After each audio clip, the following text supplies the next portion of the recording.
नमस्कार। हरिभूमि टीवी के इस खास प्रोग्राम में एक बार फिर आपका स्वागत है। आज कार्यक्रम की शुरुआत एक खास शेर से करते हैं। माना कि औरों के मुकाबले कुछ ज्यादा नहीं पाया मैंने, पर खुद गिरता संभलता रहा, किसी को नहीं गिराया मैंने। आज ये शेर चर्चा में इसलिए है क्योंकि अनिल विज ने एक्स पर इसके पर प्रतिक्रिया दी है। एक्स पर उन्होंने एक शेर लिख करके छोड़ दिया है जिस पर तरह तरह के कयास लगाए जा रहे हैं। माना जा रहा है कि यह शेर पंचकुला में हुई भारतीय जनता पार्टी की बैठक के बाद उनके जहन में आया और उन्होंने ये ट्वीट कर दिया। ऐसा क्या हुआ? असल में अमित शाह ने ऐलान कर दिया कि भारतीय जनता पार्टी विधानसभा चुनाव नायाब सैनी के नेतृत्व में लड़ेगी और नायाब सैनी ही अगले मुख्यमंत्री होंगे। माना यह जा रहा है कि अनिल विज को ऐसा भरोसा था कि नायाब सैनी महज थोड़े दिन के लिए मुख्यमंत्री हैं, विधानसभा चुनाव के बाद उन्हें बदल दिया जाएगा और अनिल विज मुख्यमंत्री के दावेदार होंगे। लेकिन अब स्थिति बिल्कुल साफ हो गई है कि अगर भारतीय जनता पार्टी फिर सत्ता में आती है तो नायाब सैनी ही मुख्यमंत्री पद के दावेदार होंगे। इसी से ही अनिल विज का दर्द छलका है। उन्होंने एक्स पर यह शेर लिख करके जताने की कोशिश की है कि मैंने कभी किसी का कुछ नहीं बिगाड़ा था, तो मेरे साथ ऐसा क्यों हो रहा है। अनिल विज का दर्द बार बार क्यों छलक रहा है? लोकसभा चुनाव में नुकसान के बाद अगर अनिल विज का दर्द ऐसे ही रहा तो क्या भाजपा को बड़ा नुकसान होने का अंदेशा नहीं है? इसी पर आज हम चर्चा करेंगे। हमारे साथ हैं चंडीगढ़ से वरिष्ठ पत्रकार योगेंद्र शर्मा व बहादुरगढ़ से वरिष्ठ पत्रकार रविंद्र राठी। योगेंद्र जी, आपसे ही जानना चाह रहा हूं कि बार बार रह करके अनिल विज का दर्द छलकता रहता है, इन किस पर टारगेट रहता है उनका? वो शेर व शायरी में बड़ा दर्द बयान कर रहे हैं आजकल। देखिए पंडित जी, सभी हमारे दर्शकों को और हमारे साथी राठी साहब और सभी को नमस्कार। आपने इस ट्वीट का जो अर्थ निकाला है या इसके कई अर्थ निकाले जा सकते हैं और बाबा का इसको दर्द भी कहा जा सकता है और एक सफाई या किसी प्रकार का स्पष्टीकरण या कोई किसी को मैसेज देने वाली एक बात है। दरअसल इसको आप प्रदेश की राजनीति के परिप्रेक्ष्य में जोड़कर भी देख सकते हैं और इसके अलावा आप इसको अंबाला छावनी और अंबाला जिले की राजनीति से जोड़कर भी देख सकते हैं। लोग जब सत्ता में कोई चेहरा होता है और पावरफुल होता है तो फिर पीछे लगने वालों की एक बहुत बड़ी भीड़ होती है। उसमें अवसरवादी भी होते हैं और उनके बहुत अच्छे मित्र और पुराने जो डेडिकेटेड लोग हैं जिनका कोई स्वार्थ नहीं है वो भी पीछे होते हैं। जिस समय आपके सामने चैलेंजिंग स्थिति होती है, चुनौतीपूर्ण माहौल है, सत्ता चली जाती है, कुर्सी आप छोड़ देते हैं, तो उस समय जो है आपको कहते हैं कि कोई भी कुछ भी कोई टीका टिप्पणी और तमाम तरह की राजनीति होने लगती है, उसमें लोग मजा लेने वाले भी होते हैं। वही दौर एक बार पूर्व गृह मंत्री और कदावर नेता हरियाणा के उनके साथ चल रहा है विज साहब के, तो लगातार छोट भैये कुछ नेता जो है जिनको गली में मुझे लगता है 4 वोट नहीं मिलेंगे वो भी विधानसभा के टिकट के दावेदार हैं। तो वो स्थिति ये है कि बाबा का ये जो ट्वीट है, जहां तक आप इसके किसी भी परिप्रेक्ष्य में कोई भी अर्थ निकाल सकते हैं, तो वही राजनीति चल रही है अंबाला छावनी से लेकर के अंबाला जिले में, अंबाला शहर में और प्रदेश की सियासत से इसको जोड़ करके देखा जा रहा है। और पंडित जी, जैसा कि आप चर्चा भी कई बार करते हैं, जो प्रदेश का पॉलिटिकल माहौल है और जो 2 चीजें हैं कि जो पार्टी के मेन संचालक हैं, संचालन है, संगठन है, सरकार है, आप इसको किसी भी तरह से उनकी शेरो शायरी को ले सकते हैं। जी। राठी जी, ये होता क्या, रोहतक भी आए थे अनिल विज भाजपा की मीटिंग में, लेकिन वो बिल्कुल कॉर्नर में रहे, किसी से ज्यादा मिले नहीं। हालांकि उनको ऊपर बैठाने का प्रयास भी किया गया, लेकिन वो कन्नी काटते रहे। तो ऐसे कन्नी काटने से और बार बार दर्द बयां करने से कैसे गाड़ी चलेगी? विधानसभा चुनाव सिर पर है।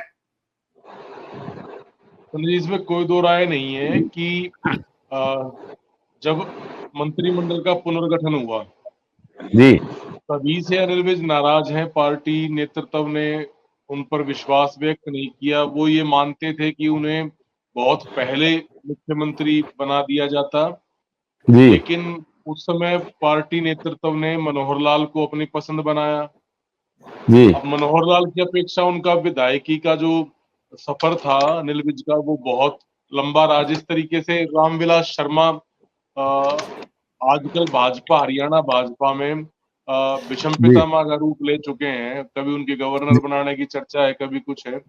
उनके जी। बाद अगर दूसरा कोई नाम आता था तो जी। वो अनिल विज का आता था। जब जी। जब भाजपा हरियाणा में अपने अस्तित्व के लिए संघर्ष कर रही थी, उस जी। दौर में अनिल विज ने मजबूती से बीजेपी का झंडा थाम कर और विधानसभा में पार्टी की आवाज बने वो। जी। लेकिन उनकी जो अपेक्षाएं थी पार्टी से, उन्हें वो पार्टी द्वारा स्थान कभी नहीं दिया गया, इसमें कोई दो राय नहीं है। जी। मनोहर लाल के पहले कार्यकाल में भी और दूसरे कार्यकाल में भी उनको हमेशा कम मतलब उन्होंने अपने तरफ से खूब प्रयास किए कि वो अपने आप को सुपीरियर सिद्ध करें। अपनी वर्किंग कार्यशैली से उन्होंने हरियाणा भर में सुर्खियां भी बटोरी, इसमें भी कोई दो राय नहीं है। लेकिन जी। कभी गृह मंत्रालय की फाइलें रोकना, कभी और दूसरी तरीके की चीज रोकना, अनिल विज के जो कार्यशैली थी उसमें लगातार बाधाएं सरकारी तौर पर सरकार के जो शीर्ष में बैठे मुख्यमंत्री जी। से सीएमओ से लेकर तमाम विभागों द्वारा उनके उसमें हस्तक्षेप किया गया है और इसी कारण से कई बार उन्होंने अपनी खीज इशारों में मिटाने का प्रयास किया। एक बार जी। फिर जब अब बीते दिनों अमित शाह पंचकुला आए जी। तो उन्होंने मंच से ये घोषणा की कि हम मुख्यमंत्री नायब सैनी के नेतृत्व में चुनाव लड़ेंगे और जी। अगला मुख्यमंत्री का चेहरा भी नायब सैनी होंगे। ये दिल तोड़ने वाला स्टेटमेंट था अनिल जी। विज के लिए। उन्हें लगा जी। कि भाई फिलहाल कुछ समय के लिए चलो रिप्लेसमेंट हुई है तो, लेकिन वो ये मान रहे थे कि ये स्टेपनी तक ही मामला रहेगा और गाड़ी का मुख्य जो टायर है वो उन्हें जी। ही बनाया जाएगा, लेकिन ऐसा हुआ नहीं। भाजपा जी। जो है, भाजपा नेतृत्व फिलहाल अपना जो अपनी दृष्टि जो है वो ओबीसी वोट बैंक पर बनाए हुए है और उसके लिए उन्हें नायब सैनी बेहतर चेहरा नजर आते हैं और राठी इसी जी, कारण पार्टी ने मैं एक चीज और समझना चाह रहा था। पंजाबी वोट बैंक लगातार भाजपा के साथ बना हुआ है। पहले मनोहर लाल खट्टर मुख्यमंत्री बनने के बाद पंजाबी वोट बैंक लगभग भाजपा के पाले में है। इस लोकसभा चुनाव में भी हमारे को उसका असर दिखाई दिया। लेकिन अब अनिल विज नाराज हैं, मनोहर लाल खट्टर केंद्र में चले गए हैं, तो ऐसा नहीं सकता कि पार्टी से छिटक ना जाए? ये डर नहीं है भाजपा को? देखो पंडित जी, इस मामले में भाजपा नेतृत्व बहुत क्लियर है कि उन्होंने मनोहर लाल को पहले करीब 9.5 साल मुख्यमंत्री रखा और उसके बाद अब केंद्र सरकार में, मोदी सरकार में कैबिनेट में एक बड़ा दर्जा दिया है। जी। तो उनका ये मानना है कि पंजाबी जो समुदाय है हरियाणा का वो उससे संतुष्ट रहेगा और पार्टी से लगातार जुड़ा रहेगा। लोकसभा चुनाव में उसको उन्हें इसकी एक झलक भी मिली है। तो मुझे जी। नहीं जी। लगता ऐसा कोई नुकसान होने का उन्हें किसी प्रकार का अंदेशा है। दूसरा, वो ये भी मानते हैं कि अनिल विज इस तरीके से कोई खुला विद्रोह करने की स्थिति में नहीं है। एक बार वो जब वहां से नाराज होकर चंडीगढ़ से चले थे तो जी। उसके बाद उन्हें उम्मीद थी उन्हें मनाया जाएगा, लेकिन सच्चाई सबके सामने है, उन्हें पार्टी ने भाव नहीं दिया और जी। जी। यही जी। बात आज भी अनिल विज को सालती है और वो यदा कदा उनका जो दुख है, उनकी जो तकलीफ है वो सार्वजनिक तौर पर सामने आती है और एक बार फिर जब अमित शाह ये कह के गए हैं उसके बाद स्वाभाविक तौर पर उन्होंने अपनी जो अभिव्यक्ति है वो इस ट्वीट के जी। माध्यम से जी। इंटरनेट पर जाहिर करने का प्रयास किया। जी। योगेंद्र, मैं आपसे पूछना चाह रहा हूं, क्योंकि अनिल विज को किसी ने हटाया नहीं था, वो खुद मंत्री नहीं बने, वो खुद रूठ के चले आए थे। तो उसके बाद अब जब आपने खुद ही फैसला लिया और उसके बाद बार बार ऐसे दरअसल लगता है, वो मंच से भी लोकसभा चुनाव के दौरान मंच से भी उन्होंने बड़ी तीखी तीखी बातें कह दी थी। अब ट्वीट पे लगातार ट्विटर पे भी ऐसी ऐसी बातें कह रहे हैं, तो इसका क्या कारण है? देखिए साहब, अनिल विज का जहाँ तक एक राजनीति उनकी है, सियासत है, पहले मंत्री बनने से पहले वो अम्बाला छावनी तक सीमित थे और जी। हमेशा उसने यही कहा इस व्यक्ति ने कि साहब मेरी राजनीति अम्बाला छावनी तक है। जी। और जहाँ तक कैरेक्टर वाली बात है, सत्ता वाली बात है, चौधरी बंसीलाल जी और उनके बेटे सुरेंद्र से लगा करके पूर्व जी। मुख्यमंत्री ओम प्रकाश चौटाला, तमाम जितना शीर्ष नेतृत्व रहे, पूर्व सीएम रहे हैं, वो उसके जी। कैरेक्टर को बहुत अच्छी तरह से जानते हैं। हरियाणा आया राम गया राम के लिए मशहूर रहा है, लेकिन ये जी। व्यक्ति कभी भी ना तो उसको कहीं ले जाया गया और ना ये गया, और जी। लेकिन ये विश्वास भी उस मुख्यमंत्रियों को था कि ये आदमी बिकेगा नहीं। ये अकेला जी। विधायक ऐसा था कि इसने कभी लालच और लोभ नहीं किया।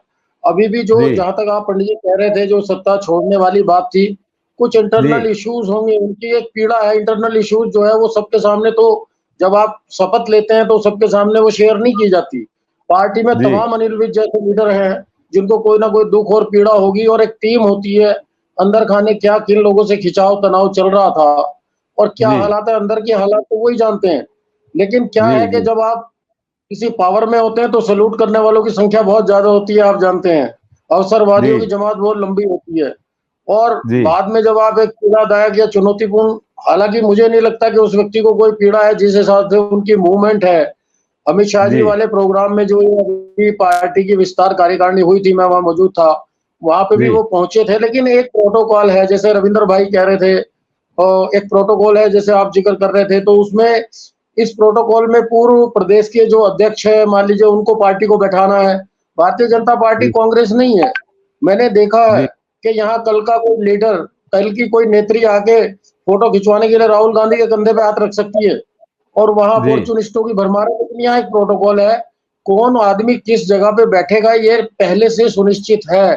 और जो डिसिप्लिन में नहीं है ये लोग, उनके ऊपर शिकंजा कसने में भी माहिर है। इसलिए लोग, आपने देखा होगा कि अक्सर अपना मुंह बंद रखते हैं। तो मैं तो यही जी कहूंगा कि मतलब उस व्यक्ति का एक जो करेक्टर है वो ठीक ठाक है। और वो एक, मुझे याद आ रहा है कि वसीम बरेलवी का एक शेर आपने सुना होगा कि झूठ वाले कहीं से कहीं बढ़ गए और एक मैं था कि सच बोलता रह गया। तो जी जी वो बहुत कड़वा राजनेता है, और इसकी ट्रेनिंग भी चौधरी बंसीलाल जैसे लोगों के साथ हुई है। लोग कुछ जी भी कहें, लेकिन वो आज भी मदमस्त है। जो कार्यक्रम है, पार्टी के कार्यक्रमों में जाना आना, कार्यकारिणी में है। अब वो जो अंदर खाने, जो राजनीति नेताओं, किसी भी पार्टी, पॉलिटिकल पार्टी के अंदर कुछ ना कुछ चलता रहता है। और जी जी जी आप किसी भी नाम को लेकर चर्चा किसी भी समय कर सकते हैं। तो उनका जो ट्वीट है वो लोकल अंबाला छावनी की राजनीति को लेके है। कुछ लोग कहते हैं ऐसा हो जाएगा जी, आने वाले विधानसभा में वैसा हो जाएगा। तो वो जी तमाम चीजों को उस पे हम चर्चा ही कर सकते हैं, लेकिन उनके अंदर की जो बात है, जो पीड़ा है, जो भी कुछ बात है, वो तो वही व्यक्ति बता सकते हैं कि क्या कहानी है। राठी जी, अंबाला से बंतो कटारिया हार गई, ऐसा उम्मीद नहीं की जा रही थी। वरुण बिल्कुल नए कैंडिडेट थे। बंतो कटारिया हार के पीछे भी ये माना गया कि जो अर्बन वोट्स था वो नाराज हो गया, इसलिए भाजपा को हार का सामना करना पड़ा। इसके बावजूद विज अभी भी नाराज हैं। विज, क्योंकि विज के हल्के में तो जीती वो, लेकिन बाकी क्षेत्रों में उनको हार का मुंह देखना पड़ा। तो इस पर भी क्या विधानसभा चुनाव में भारी नहीं पड़ सकती है नाराजगी ये? बिल्कुल पड़ सकती है पंडित जी। कारण है कि पूरे हरियाणा में ना एक बहुत पॉजिटिव छवि है अनिल विज की। कोई गब्बर जी के नाम से, कोई बाबा के नाम से, अलग अलग उनके नाम रखे हुए हैं। ऐसा इतना चर्चित कोई और मंत्री, स्वयं मुख्यमंत्री भी इतनी चर्चा में नहीं रहे।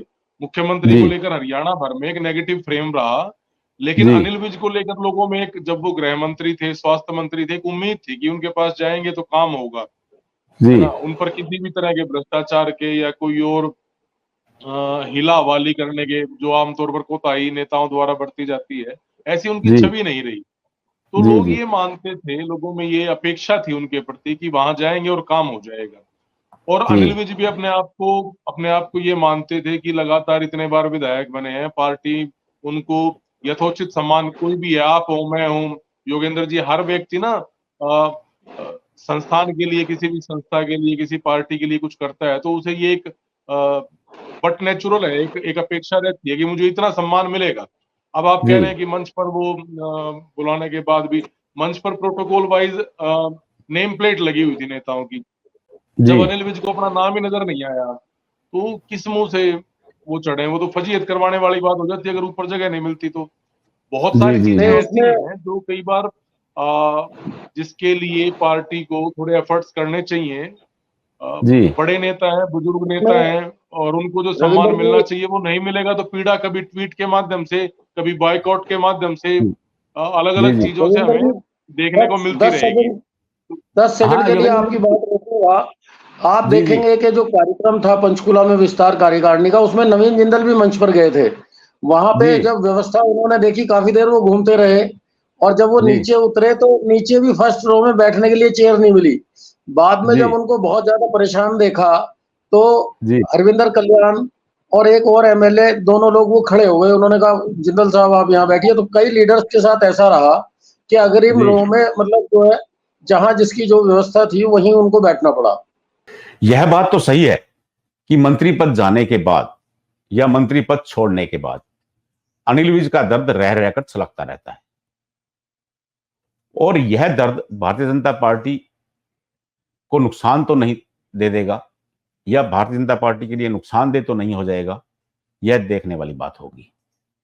अगर अनिल विज ऐसे ही प्रतिक्रियाएं देते रहे तो तय है कि आम आदमी के मन में या आम मतदाता के मन में गलत संदेश जाएगा। इसका परिणाम क्या निकलता है यह आने वाला समय ही बताएगा। आपको हमारा यह प्रोग्राम कैसा लगा, अपनी प्रतिक्रिया जरूर दें। आपकी प्रतिक्रियाएं हमारा मार्गदर्शन करती हैं। अगर प्रोग्राम अच्छा लगे तो सब्सक्राइब करें, शेयर करें। नमस्कार।